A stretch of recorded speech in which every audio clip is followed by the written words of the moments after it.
6110M, donc qui a 5200 heures au compteur, qui est équipé d'un chargeur John Deere 623R.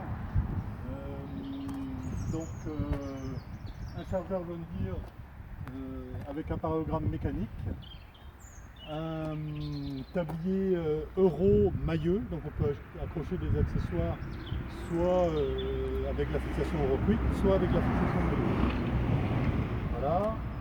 On a également ici à l'avant un relevage avant qui là est branché sur les distributeurs arrière, et on a un système de vanne là qui permet d'isoler le relevage pour pouvoir utiliser les distributeurs arrière. On est équipé également du pont avant suspendu à triple bras John Deere qui a l'avantage de ne pas avoir besoin d'être coupé quand on travaille au chargeur, contrairement à quasiment toutes les autres marques. Les pneus arrière, c'est du 460 85 38, et à l'avant on met souvent du 420 85 24. Alors pourquoi une jante de 24 à l'avant au lieu d'une jante de 28? Tout simplement pour avoir un ballon d'air beaucoup plus important et donc qui améliore encore le confort avec des charges lourdes à l'avant.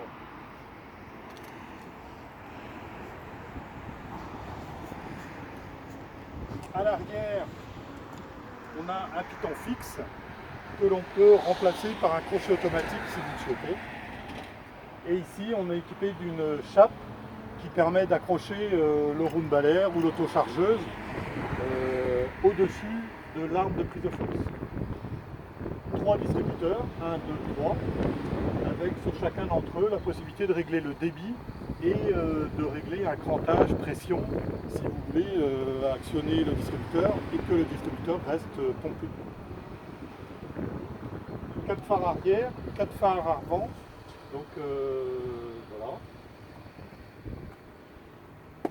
À l'intérieur ici on voit la boîte PowerQuad Plus, donc 6 gammes de 4 vitesses, et les vitesses on les passe avec les boutons. Alors ici le client qui l'avait devait avoir les doigts crochus, mais le pommeau ici va être à remplacer pour remplacer les boutons qui sont usés. Voilà.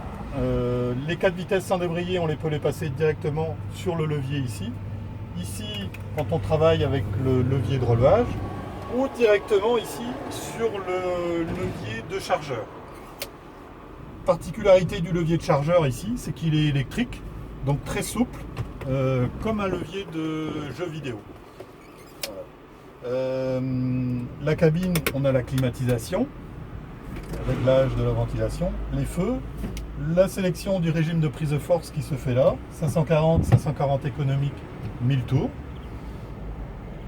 la radio. Alors chose qui est pas mal sur ceci, c'est la présence d'un toit ouvrant, et l'avantage de ce toit ouvrant, c'est qu'on peut le faire ouvrir vers l'avant comme ça, pour voir le chargeur devant.